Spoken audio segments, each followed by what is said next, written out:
Well, the good news is this was an individual event. Let me underscore that. And I started out by introducing to you our victim, Kevin Berry. He's 58 years old. He's a truck driver. He was well thought of, and he was also a trainer. He was known to come to work early. He was due to be at work about 3:30 or 4, and at 2:16 we received a 911 call that said a 2017 white Dodge Ram 4x4 was in the turning lanes from the off-ramp of Interstate 4 to US Highway 27, and there's a guy laying beside it dead, and he's got a hole in his head. I'm sorry, he was not dead at the time, but he had a hole in his head. So obviously we respond immediately, and sure enough, this guy is in grave condition. He was not yet deceased at that moment in time. And we started our investigation, and what we determined is Kevin lives in Altamont Springs, and he was westbound on the interstate, and he took the off-ramp in order to go to 27, and almost at the intersection of Highway 27 is the business, the trucking firm he works for. He was very well thought of. We talked to friends and family. They said, hey, he doesn't back down from an event. So if you get up in his face, he will push back. What we also learned from a witness is that there was a road rage with this car, and the first information, the preliminary information we got was it was a dark colored, small, compact, two-door vehicle with a luggage rack, kind of an older model. This is how great our detectives are. That's the first information and what we released to you. Here's the suspect vehicle. As you can see, it's a small, compact vehicle, but it's 4 doors, and it's not really dark in color. It's silver in color. Could look dark at night, and it doesn't have a luggage rack. This is how good our detectives are. So we start looking at cameras in stores on Highway 27. I am so thankful for our community, our business community, that has cameras in their stores to protect them, because one of the cameras near that intersection showed a conflict. It also recorded sound, and we could hear 2 gunshots. We could also hear people screaming at each other. So our detectives are working all of the cameras from all of the stores, and when you get down toward Haines City, there's red light cameras, and what we're looking for is a small vehicle during this particular time frame, where we were able to identify this vehicle during that particular time frame, as well as 3 other vehicles that probably witnessed the event and just drove around it, because there was a conflict in the turning lanes, and the information that our witness gave us certainly did not correspond with where we found the vehicles when we arrived. But our detectives, in their remarkable fashion, pressed on, and we went to Daniel Hamilton's house. Daniel Hamilton lives in Davenport. He's also 58 years old. He's also a truck driver, and he has an LLC that indicates that he may have a small trucking firm. I don't know if he has any employees or he drives for himself. He's also got a criminal history. In the past, he's had 3 felony arrests, 3 misdemeanor arrests, drug charges, fighting charges, robbery charges, disorderly charges, battery charges, contempt, and forgery. So we're pulling the videos, and sure enough, we follow him to 1134 West Wind Drive, and we knock on the door. When we knock on the door, we are talking with him, and he is saying, no, I was at home the whole time. No, the car's been at home the whole time. No, I don't know what you're talking about.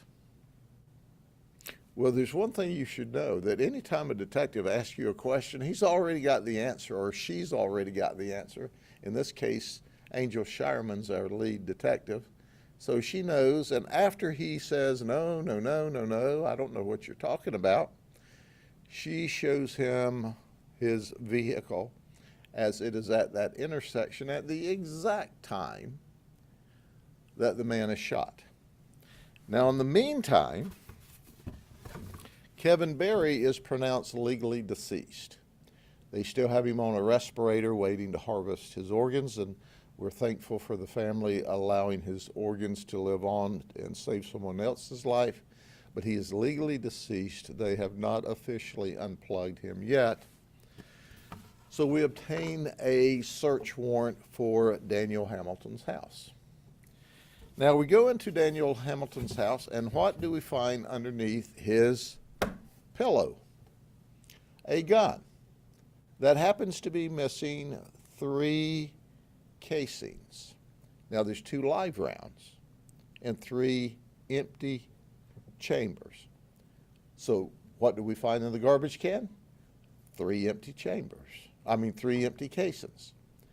We absolutely anticipate that this gun is going to match the ballistics on the bullet once we're able to retrieve it from our victim's head. The bullet's still in his brain at this time. It's a horrible event. Now, folks, I want to underscore this is the ugly end to road rage. The ugly end to road rage. This man is dead. This man is locked up in jail for second-degree murder at this moment in time because of road rage. Because they had some conflict either on Interstate 4 or on the off-ramp at 2 o'clock in the morning. Listen, there's plenty of road for everybody at 2 o'clock in the morning on Interstate 4. Plenty of road. And now we have a horrible set of circumstances where this man at 58, a truck driver, and this man at 58, a truck driver, their lives are, his is ended and his is now an absolute disaster. So when you're involved in road rage, and you see this is how it can end up. So we tell everyone, take a deep breath, back away, don't let the guy who's aggressive get under your skin. No good outcome occurs whether you tear cars up, you fight in the street, or one or both of you end up shot and killed. So the question is, Sheriff, who started the road rage? Answer is, we don't know who started the road rage, but we know this. We know that when Daniel shot and killed Kevin, he ended the road rage. And that's called murder. Are there any other questions? He made admissions. But as he got deeper into the conversation and saw that he had obviously lied to us, I know that comes as a shock to y'all because, nobody should lie to their doctor, their lawyer, or a law enforcement officer, but surprise, they lie to all 3. He quit talking with us, but he made plenty of admissions, to include my favorite admissions. He said, well, you got what you need. I'm ready to go to jail. Just thinking that's like an admission, right? You got what you need. You got what you found what you're after. Let's go to jail. So at the end of the day, I beg people, do not engage in road rage. I'll also ask people to lock their car doors, and they don't do that either. But please, your life depends on it. Leave the person alone that wants to engage in road rage because something's wrong with him. Normal people without anger management issues, when someone else makes a mistake, innocently cuts over in front of them, doesn't intend to do it, doesn't see them, they're in the blind spot, they just let it go. And the overwhelming majority of the people do exactly that, which is what you should do. Just let it go. Life's more important than to get all wadded up over a position on the highway. Sheriff, is there any indication it may have been self-defense at all? We have no idea whether it was self-defense. We don't see any indication that it was self-defense. And I'll give you a clear understanding of why we think that. Here's the deal. So you got to understand his car is here, right? Okay? So we're going to have his car going this way on the turning ramp, right? The white truck is ostensibly beside him. The bullet passes through one side of the truck, out of the other side of the truck, and kills our victim on the other side of his truck. So there was at least an entire truck between the shooter and our victim. So it's very difficult to claim it's self-defense or stand your ground when the guy that's now deceased, that was mortally injured at the time, is on the other side of the vehicle and has no weapons. They were stopped when the shooting happened, or were They one of them had cut the other off. When one of our witnesses drove around them, the white vehicle or the silver vehicle had actually turned, and they were kind of crossways in the road. They weren't straight in the turning lanes. By the time we got there, the white vehicle truck was in the turning lane. Of course, the suspect vehicle's gone. So they changed positions in their road rage even after our witness left, and both of them had windows down screaming at each other when our witness drove around them. So they had words long before there were shots fired. How did that work for them? How's their day today because of that road rage incident? And I'm sad. One guy certainly shouldn't be deceased. The other one wouldn't be locked up in the county jail for second-degree murder, tampering with evidence, among other charges.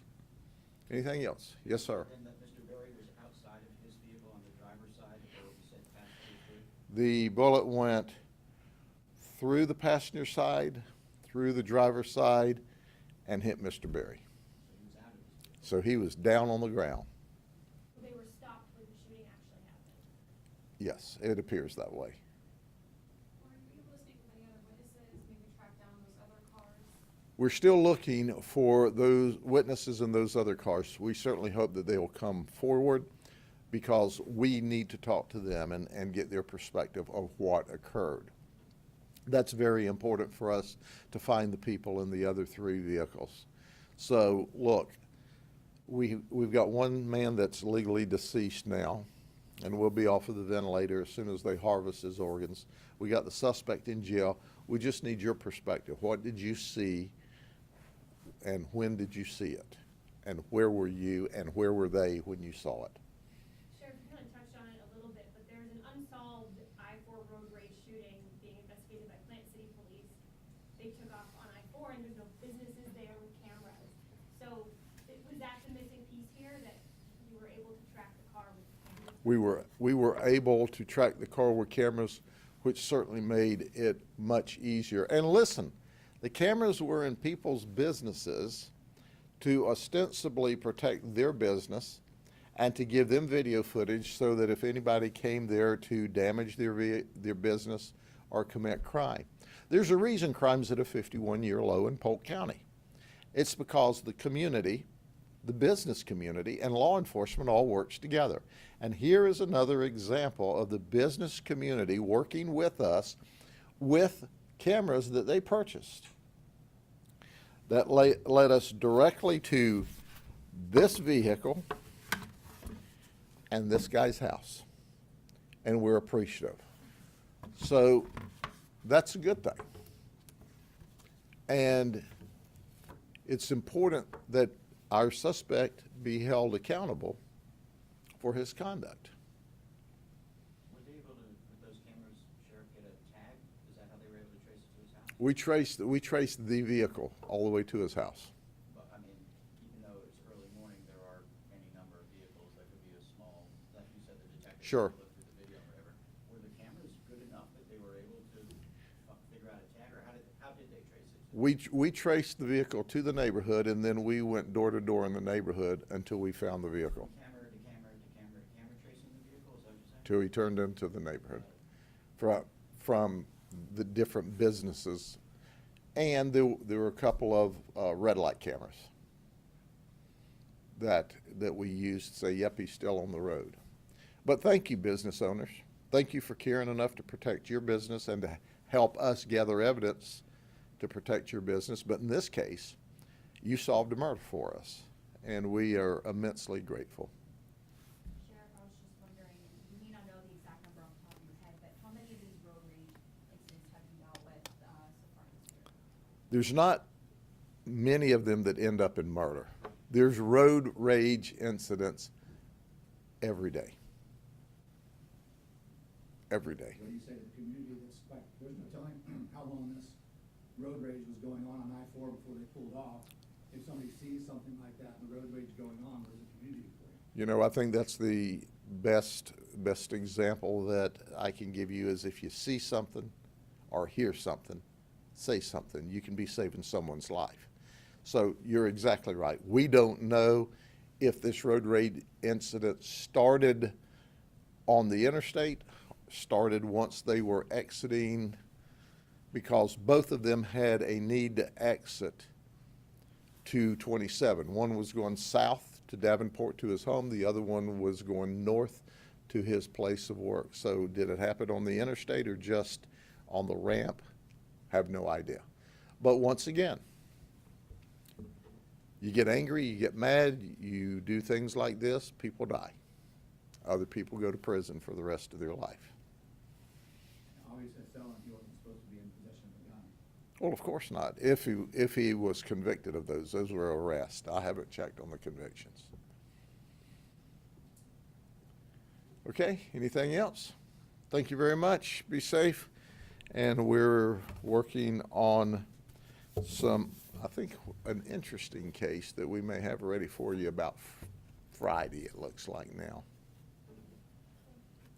Just depends on how fast our PIOs work. Do it now. I am more ready for it now than y'all are. Take care. Have a good day. Bye-bye.